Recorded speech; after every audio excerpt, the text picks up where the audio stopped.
So ఇంతకుముందుకు వీడియోలో చెప్పినట్టుగా mobile app ద్వారా ఆధార్ అప్డేట్ చేసుకోవాలనుకుంటే ఆధార్ అనే యాప్ని డౌన్లోడ్ చేసుకోవాలి. అదే మీరు వెబ్సైట్ ద్వారా చేసుకోవాలనుకుంటే myAadhar.uida.gov.in అనే వెబ్సైట్ని ఓపెన్ చేసుకొని అందులో మన Aadhaar number and captcha code enter చేసి లాగిన్ అయిపోవాలి. లాగిన్ అయ్యాక మనకి డాష్బోర్డ్లో అడ్రస్ అప్డేట్ అనే ట్యాబ్ ఉంటుంది. దాని మీద క్లిక్ చేస్తే మళ్ళీ నెక్స్ట్ పేజ్ ఓపెన్ అవుతుంది. ఇందులో మనకి 2 రకాల చాయిసెస్ ఉంటాయి.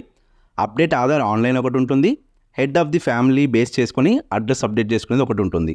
అంటే ఆధార్ అడ్రస్ అప్డేట్ చేసుకోవడానికి మీ వద్ద అడ్రస్ ప్రూఫ్స్ ఏవి లేకపోతే హెడ్ ఆఫ్ ది ఫ్యామిలీగా ఎవరైతే ఉంటారో అంటే ఫాదర్ కావచ్చు, హస్బెండ్ కావచ్చు, వారి ఆధార్ని బేస్ చేసుకొని మీ ఆధార్ కార్డ్ యొక్క అడ్రస్ని అప్డేట్ చేసుకోవచ్చు అనమాట. సో ముందుగా మనం ఆధార్ అడ్రస్ ప్రూఫ్తో ఎలా చేసుకోవాలో తెలుసుకుందాం. తర్వాత నెక్స్ట్ వీడియోలో head of the family address proof use చేసి ఎలా చేసుకోవాలో చెప్తాను. ఓకే, సో అప్డేట్ ఆధార్ మీద క్లిక్ చేసేసి ప్రొసీడ్ టు ఆధార్ అప్డేట్ మీద క్లిక్ చేయాలి. ఈ పేజ్లో మనకి మీ ఆధార్ అప్డేట్ చేసుకోవడానికి ఎన్ని లిమిట్స్ అవైలబుల్ ఉన్నాయో చూపిస్తుంది.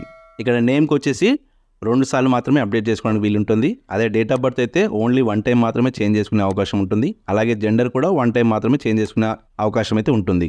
కానీ ఆధార్లో అడ్రస్ అప్డేట్ చేసుకోవడానికి ఎటువంటి లిమిట్ అనేది ఉండదన్నమాట. సో నో లిమిట్ అని ఉంటుంది. సో ఇక్కడ మనం అడ్రస్ మీద క్లిక్ చేసేసి ప్రొసీడ్ టు అప్డేట్ ఆధార్ మీద క్లిక్ చేయగానే అడ్రస్ పేజ్ ఓపెన్ అవుతుంది. సో ఇందులో ఆల్రెడీ ప్రీవియస్ ఆధార్లో ఏదైతే అడ్రస్ ఉందో అది మనకు చూపిస్తూ ఉంటుంది. So first of all care of దగ్గర మీ సంబంధికుల పేరు ఎంటర్ చేయాలన్నమాట. అంటే son of, daughter of, wife of ఏదైతే ఉంటుందో అది ఎంటర్ చేయాలి. ఎంటర్ చేసి వాళ్ళ పేరు రాయాలి. అయితే ఎంటర్ చేశాక ఆటోమేటిక్గా కింద తెలుగులో కూడా మార్పిడి అనేది జరుగుతుంది. అయితే తెలుగులో సన్ ఆఫ్, డాటర్ ఆఫ్ లేదా వైఫ్ ఆఫ్ అనేది ఆటోమేటిక్గా కన్వర్ట్ కాదు. అప్పుడు మనం ఏం చేయాలి, ఇక్కడ తెలుగులో వచ్చిన టెక్స్ట్ మొత్తం క్లియర్ చేసేసి మళ్ళీ మీరు సన్ ఆఫ్, డాటర్ ఆఫ్ అయితే తండ్రి అని, అదే వైఫ్ ఆఫ్ అయితే భర్త అని పెట్టేసి నేమ్ రాసేయండి. ఓకే, ఆ తర్వాత కింద మీరు హౌస్ నెంబర్ ఎంటర్ చేస్తే మీకు యాస్టీస్గా తెలుగులో కూడా కన్వర్ట్ అయిపోతుంది.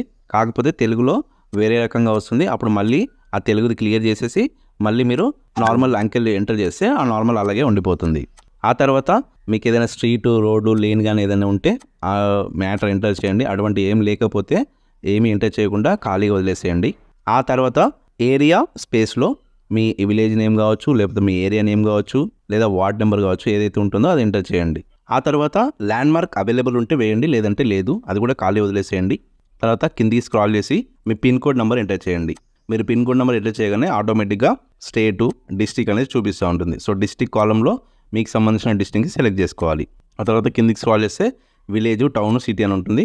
సో మీ మండలము లేదా విలేజ్ సెలెక్ట్ చేసుకొని కింద పోస్ట్ ఆఫీస్ కూడా ఆటోమేటిక్ అనేది వస్తుందన్నమాట. ఇవన్నీ కరెక్ట్గా ఉన్నాయో చెక్ చేసుకోండి.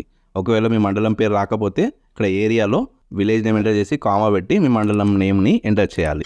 అయితే ఈ లెటర్స్లో, తెలుగు లెటర్స్లో ఏమైనా తప్పులు ఉంటే వాటిని క్లియర్ చేసేసి మళ్ళీ మీరు ఇంగ్లీష్లో కరెక్ట్గా ఎంటర్ చేస్తే ఆటోమేటిక్గా తెలుగులో కూడా కరెక్ట్గా వస్తుందన్నమాట. అంటే ఫర్ ఎగ్జాంపుల్ మనకి జనగాం కరెక్ట్ రాలేదనుకోండి, JANAGAM అని కరెక్ట్గా కొడితే వస్తుంది. మామూలుగా ఇంగ్లీష్లో JANAGOAN ఉంటుంది కదా, అలా కాకుండా మనం తెలుగులో కూడా ఇంగ్లీష్ లెటర్స్ని తెలుగులో టైప్ చేసినట్టు టైప్ చేస్తే కరెక్ట్గా వస్తుందన్నమాట. తర్వాత సపోర్ట్ డాక్యుమెంట్స్ ఇక్కడ మనకి లిస్ట్ అయితే ఇవ్వడం జరిగింది.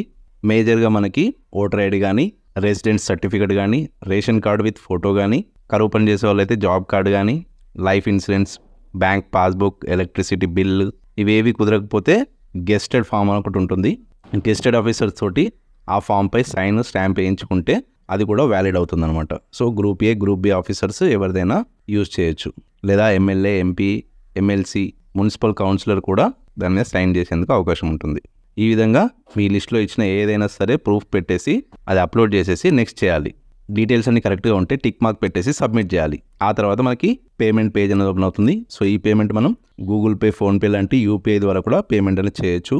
లేదా డెబిట్ కార్డు, నెట్ బ్యాంకింగ్ ద్వారా కూడా పేమెంట్ అనేది చేసేయచ్చు. సో పేమెంట్ కంప్లీట్ అయిపోగానే SRN నెంబర్తో కూడిన ఒక అక్నాలెడ్జ్మెంట్ అనేది మనకు జనరేట్ అవుతుంది. ఇది మనం డౌన్లోడ్ చేసుకొని పెట్టుకోవాలి. మామూలుగా 48 అవర్స్ నుండి 1 వీక్ మధ్యలో ఆధార్ అడ్రస్ అప్డేట్ అనేది అయిపోతుంది. అప్పుడు మీరు డౌన్లోడ్ చేసుకొని సరిపోతుంది. సో ఓకే ఫ్రెండ్స్, అర్థమైంది కదా, ఈ విధంగా ఆధార్ అడ్రస్ అనేది ఈజీగా అప్డేట్ చేసుకోవచ్చు. నెక్స్ట్ వీడియోలో head of the family Aadhaar card use చేసి అడ్రస్ అప్డేట్ ఎలా చేసుకోవాలనే దాని గురించి చెప్పుకుందాం. ఓకే ఫ్రెండ్స్, ఈ ఇన్ఫర్మేషన్ మీకు నచ్చితే వీడియోని లైక్ చేయండి మరియు అందరికీ షేర్ చేయండి. ఇలాంటి మరిన్ని యూస్ఫుల్ అండ్ ఇన్ఫర్మేటివ్ వీడియోస్ కోసం మన ఛానల్ని తప్పకుండా సబ్స్క్రైబ్ చేసుకోండి. Thank you.